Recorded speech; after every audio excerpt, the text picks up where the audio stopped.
Pour découvrir les secrets de ces ambres, il faut s'aventurer sur ces sentiers escarpés et battus par les vents. Ouais, c'est pas évident. On a commencé par se dire quelle jolie plage on a ici. Et puis on s'attendait pas à trouver ça derrière, c'est vrai.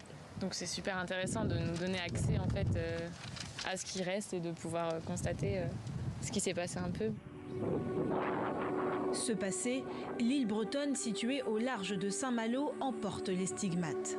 Derrière ces plages au sable fin et aux eaux turquoises, les bunkers, les canons et les pièces d'artillerie témoignent du martyre de ces ambres. En 1942, l'armée d'occupation allemande s'y installe. 2 ans plus tard, Saint-Malo est libéré par les Américains, mais le commandement nazi de ces ambres refuse de se rendre. Selon ce passionné, entre 4000 et 5000 bombes sont alors lâchées, dont certaines au napalm. C'est venu de la terre, c'est venu de l'air, c'est venu également de cuirassés. Vraiment, ces ambres ont été bombardés. On dit qu'au mètre carré, c'est le plus grand nombre de bombardements de tous les théâtres d'opération de la Seconde Guerre mondiale. C'était comme Stalingrad. Là, à l'infirmerie, ils n'avaient plus rien, ils coupaient les membres comme ça. Enfin, c'était assez épouvantable.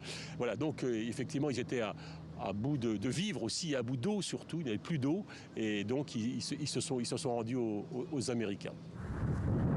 Au sortir de la guerre, le ministère de la Défense devient propriétaire de l'île et ferme le site, à cette époque dévasté et entièrement miné.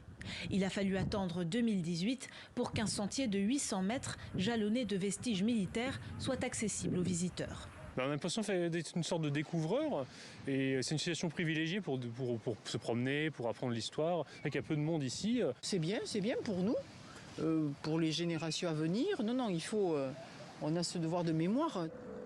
Déminer entièrement le sol serait trop onéreux selon le Conservatoire du littoral, aujourd'hui propriétaire de l'îlot d'une dizaine d'hectares.